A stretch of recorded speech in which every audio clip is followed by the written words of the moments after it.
What positive, you spoke to this a little bit, but I would love to have you share some more stories about individuals, and you don't have to name names, but what success stories have you seen that have just, again, to your point a moment ago, make this really worth it, that you know that you're touching lives in the way that again, God's led you to do this? Well, we had a girl, I think she's like first or second grade, and she's a little heavy set. And by going to our programs, our events, she started to have more confidence. And her grandmother came to us and said, she spent the night over her friend's house and she's never done that before. And so she's like, it's working. Keep going, because it's working. And so that's always inspiring, to hear these stories. Example. Yeah. And also, there's a child that has a little bit of autism. It's on a spectrum, and the mom doesn't like going anywhere. And so she was like, you guys are like the only place I will go take my whole family, because it's a group of them. And she's like, she's understanding how to act in public now because, she believed in our program.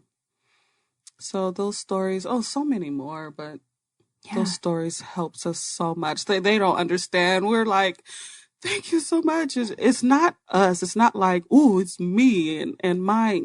This is not us. This is much bigger than the four of you. I hear that. Than the four of us. And yet someone has to do the heavy lifting. Right, yes. Exactly. Yeah. Yes. So to hear those stories, it does help so much to keep going.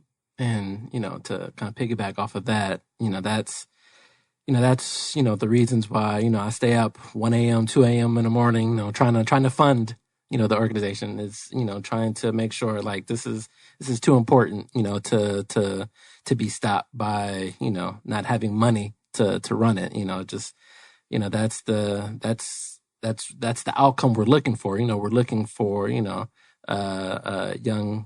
women, young men, just to, be confident and to want to, feel good about themselves. And when you see that, it's like, okay, like I have to do everything I have to do. I have to, burn the midnight oil if I have to, just to make sure this stays going. Love it. You mentioned, I said participants earlier, but you've used the word campers. I love it. Why did you come up with that name? I have an idea, but I would love to hear specifically for you. Why campers? We have different camps, and then we have different events. So that's who they are. So we, You're like, Karen, that's a really basic question. Are you looking for some deep answer? I'm trying to find a deep answer. Well, I'll tell you what, as just someone, from the outside looking in, I grew up a Girl Scout. My brothers were Boy Scouts. Mm-hmm. We were a very middle income family, but we got to do some cool things. And camp, mm-hmm. whether it was church camp or, a different organization related to school or, again, Girl Scouts or whatever, camp gave me fellowship growing up. Mm-hmm. So did my church community, my family. But camp was that cool thing, that place you got to go, even if it was just a one day or a couple of hours, where you got to forget about anything else that was going on that felt yucky. And you just, like you've described, you got to dance, you got to paint, mm-hmm. you got to sing, you got to be silly, you got to learn something new with people who were protecting and often praying over you. Mm-hmm. And so there's your deeper answer. Thank you. So many great things that y'all are up to. And they're putting their phones down. Oh my God. That is so important. That's a miracle. I look around sometimes, I'm like, oh my God, they're not even looking at their phones. Thank you. I have a 12-year-old still at home with us. Our other two have been out for a couple of years already on their own. And he just got his first phone in July when he turned 12, before he went into middle school. Wow. Exactly. I honestly, I'm sure you see it. You drive by the bus stops and you see 7 to 12 kids standing around and no one's talking to each other. They're all on their phone with their headsets.